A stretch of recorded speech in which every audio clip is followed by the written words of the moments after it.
В эфире программа «Актуальное интервью». С вами Дарья Короленкова. Здравствуйте. Полицейский – это служитель закона, сотрудник полиции. Его задача заключается в поддержании порядка, предотвращении преступлений и защите прав и интересов граждан. Как поступить на службу в полицию? Об этом мы сегодня поговорим. Наша гостья в студии Сардана Кисанаева, начальник управления по работе с личным составом МВД по Республике Саха-Якутия, полковник полиции. Сардана Владимировна, здравствуйте. Здравствуйте. Сегодня отмечается праздник органов внутренних дел. Можете поздравить, пожалуйста? Пользуясь случаем, я хочу поздравить наших дорогих ветеранов, сотрудников органов внутренних дел республики от лица руководства Министерства внутренних дел, от себя лично, с нашим профессиональным праздником. Я желаю семьям наших сотрудников, наших ветеранов благополучия, здоровья и счастья. Ну и начнем с вопроса, с каким образованием смогут поступить к вам на службу? Да, управление по работе с личным составом занимается набором кандидатов на службу.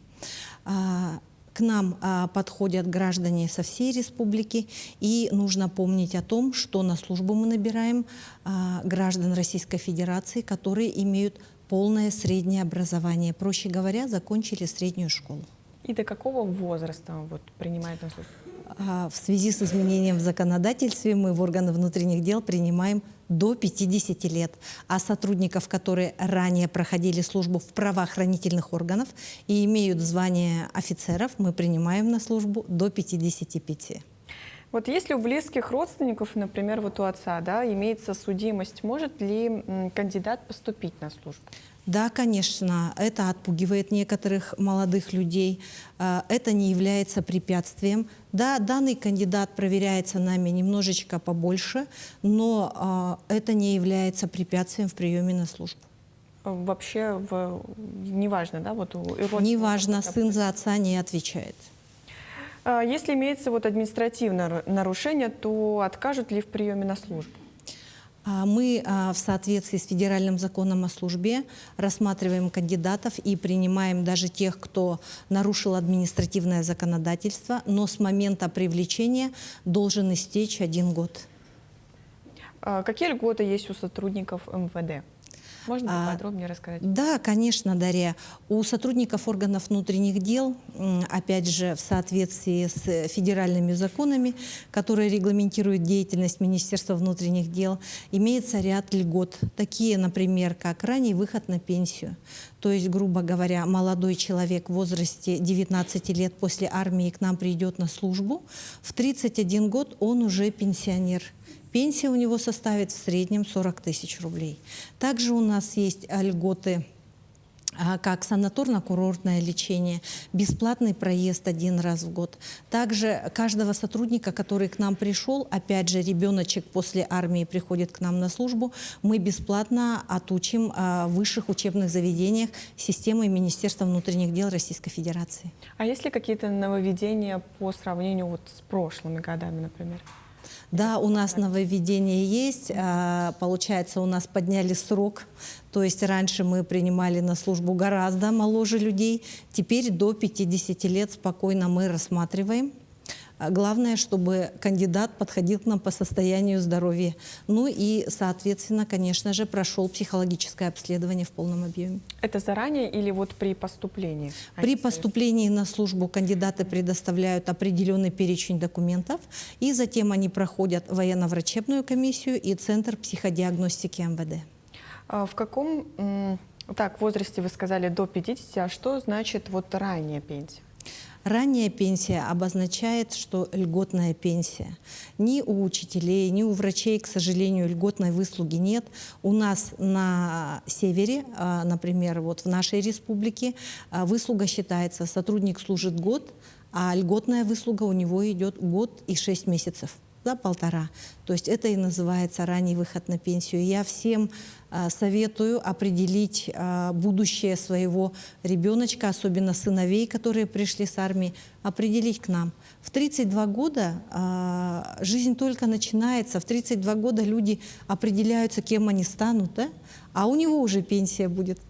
А на практике насколько большой спрос в школу полиции, чтобы поступить? Чтобы поступить в Раньше, как говорили, да, школа милиции, сейчас это высшее учебное заведение. Как правило, ребятишки нашего региона поступают в город Хабаровск, Дальневосточный юридический университет.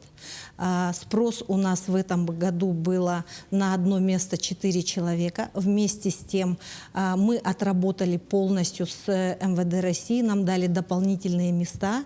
И у нас сейчас обучаются ребятишки в Москве, в Санкт-Петербурге, в Орловской школе, которая готовит именно сотрудников госавтоинспекции, 4 ребятишек. В целом в этом году у нас поступило 36 человек. То есть фактически каждый, кто все-таки принял решение поехать в Хабаровск, в Москву, мы взяли квоты других регионов. Мы постарались для своих детей сделать все. А сколько обычно обучение длится? Обычное обучение у нас проходит 5 лет. Вот могут ли сотрудники полиции, да, вот кто уже на пенсии, получить санаторно-курортное лечение? Конечно, и сотрудники полиции – это льгота, и вышедшие на пенсию бывшие сотрудники полиции имеют право на санаторно-курортное лечение. Санатории у нас расположены от города Владивостока, санаторий Приморья, до Крыма. То есть и на Черноморском побережье, также на Кавказе имеется несколько санаториев. Сотрудники у нас с удовольствием пользуются этой льготой, да, и выезжают. Кроме того, еще раз напомню, что у сотрудника 1 раз в год проезд бесплатный на него и на одного члена семьи. А сколько это вот санаториев у вас всего и где? Ой, их очень много, их порядка 200. То есть сотрудник может выбрать любой. В Подмосковье отдохнуть, в Крыму отдохнуть, да? Отдохнуть на Северном Кавказе, на Эльбрус посмотреть. То есть они вот сами, да? Да, то есть сотрудник, да, выбирает, и, как правило, санаторно-отборочная комиссия, ну, в этом году, ну, пока не отказали никому. Сардан Владимир, расскажите, вот известно, что сотрудники полиции не имеют вот полиса УМС, да? Вот каким образом в вашем ведомстве решаются эти вопросы со здоровьем сотрудников? Действительно, у нас полиса обязательного медицинского страхования нет, но все сотрудники проходят лечение в специализированной медико-санитарной части, в том числе у нас есть госпитали в Москве, в Санкт-Петербурге, в Новосибирске, поэтому с лечением сотрудников, в том числе высококачественным лечением, проблем нет. А как обычно вот проходит? Сотрудник раз в год должен проходить обязательную диспансеризацию. То есть, если ты диспансеризацию отказался проходить, могут и уволить. Поэтому при диспансерном осмотре, если у сотрудника, не дай бог, выявят какое-то заболевание, то сначала сотрудник проходит лечение какое-то, да, потом решается вопрос о пригодности. Но вначале обязательно сотрудник подлежит обязательной медицинской помощи. Это раз в год он должен? Раз в год, да, проходит диспансеризацию и служит дальше. А есть ли какие-то вот болезни, которые вот точно вот запрет на обучение там или вот на работу? К сожалению, тогда сотрудник прекращает службу, и вот здесь включается федеральный закон о социальных гарантиях и льготах. У нас есть, к сожалению, жизнь такова, что никто не застрахован от болезней. И сотрудник уходит, да, он, как и все гражданские, я думаю, люди, да, получает пенсию, там, не дай бог, по инвалидности. При увольнении сотрудник получает значительную выплату. Кроме того, если будет установлено, что заболевание было им получено в период службы, он получает еще и страховую выплату. И там суммы достаточно серьезные, да, выплачивают. Например, если сотруднику установили инвалидность 3-й группы, да, то это единовременная страховая выплата более 800 тысяч, да, за 2-ю группу инвалидности 1 700 000, ну, с учетом, да, инфляции. И, к сожалению, если вот 1-я группа, то там около 3 миллионов. Может ли кандидат, который находится вот в городе Якутске, оформиться на службу в районы, например, республики? Конечно. У нас создан единый рекрутинговый центр. Он расположен по адресу город Якутск, улица Дзержинского, 10, кабинет 101. Телефон очень легкий: 45 45 45 или 45 45 55. Каждый гражданин может к нам обратиться. Вначале может, если прям стесняется совсем, позвонить по телефону. Ему обязательно скажут, какой перечень документов он должен нам предоставить. И начинается с ним работа. Да? То есть с каждым человеком мы работаем индивидуально. Поэтому я обращаюсь ко всем, кто хочет связать свою службу с Министерством внутренних дел, обратиться в наш рекрутинговый центр. А вот работа с ним проходит сначала в городе Якутске, потом его отправляют на место? А потом получается так, кандидат приходит, например, вот молодой человек приходит в рекрутинговый центр. Мы смотрим, какое у него образование, значит, какой-то стаж, может быть, трудовой деятельность есть, и предлагаем ему различные должности. То есть он у нас по квалификации должен вот с должностью совпасть. Соответственно, затем мы ему предлагаем районы, да, районы, где, в принципе, тоже разница есть, да, по исчислению выслуги. У нас есть 4 территориальных отдела, где выслуга идет 1 год за 2 года. Вот. И поэтому такой сотрудник может поехать и на пенсию уйти еще раньше.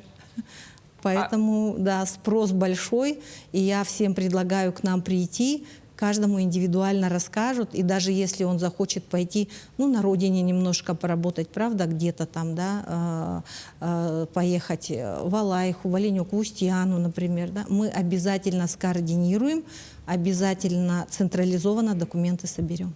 А где это вот районы такие, вот вы сказали, есть перечень районов? Это перечень районов, в принципе, рекрутинговый центр у нас набирает во все территориальные органы, у нас их 34, это вот Нерюнгри, Алдан, Мирный, полностью вся картина по должностям, которые мы можем предложить, она содержится в рекрутинговом центре, обновляется она фактически каждые 2 часа. Поэтому гражданин, который приходит, мы его зовем, в том числе мы, например, говорим о том, что в ряде районов у нас предлагается жилье сразу, да, участковым в соответствии с федеральным законом предоставляется жилье в обязательном порядке. Сотрудник, который, например, живет в городе Якутске и решил поехать работать, например, в Булунский район, в поселок Тикси, он будет там снимать квартиру, и у нас в соответствии, опять же, с федеральным законом о социальных гарантиях и льготах ему будут компенсировать часть оплаты за поднаем жилья. И эта часть оплаты составит 80% стоимости поднаема. То есть это очень выгодно. А есть районы, где прям очень большой спрос на сотрудников? Есть, конечно. Это у нас крупные районы, в первую очередь. Это город Нерюнгри.